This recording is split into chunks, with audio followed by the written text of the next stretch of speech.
I don't know about when my kids were growing up. I can't tell you how many times I read Goodnight Moon. Oh, I love that. Right? And then we also had that other one, I Love You Forever. Right. Read those books to the kids over and over and over because kids like that, and I like that. I wrote that Samuel L. Jackson book, Shut Up and Go to Bed. Yeah, but no. Remember that book? Well, maybe you'd agree with this professor then, because there's this professor, Adam Swift, who is actually saying that reading to your kids is a bad idea. It's true. What? Yeah. He said that he wouldn't want to ban it, but take a listen to what he said on the radio. It's unfair. We think you have to allow parents to engage in bedtime story type activity. In fact, we would encourage them to do that because those are the kinds of interactions between parents and children that do indeed foster and produce these familial relationship goods. I don't think parents reading their kids bedtime stories should constantly have in their minds the ways in which they're unfairly disadvantaging other people's children.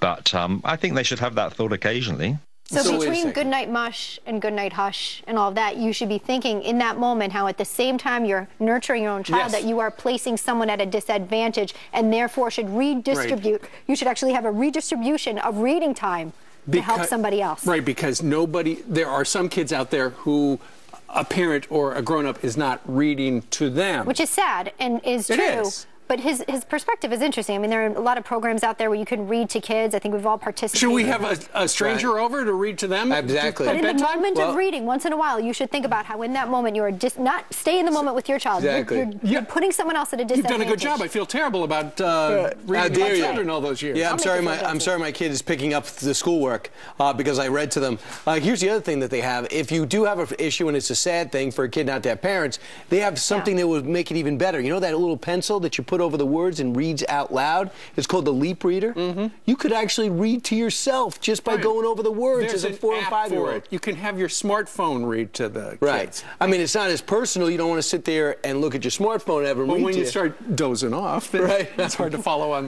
with the pencil. Right. So do you feel as though by reading to your kids, or maybe even helping with their homework or giving them an extra book, you're giving them an unfair advantage over the other kids who don't have as good of parents as you are? Is that the theory? Well, it's just not fair to the other kids because they don't have that person in their life. Should you feel guilty?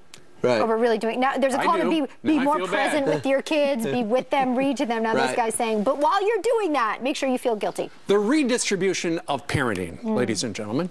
Email us, friends@foxnews.com. Yeah, I got to hear if people want to take his side on that. Meanwhile, 12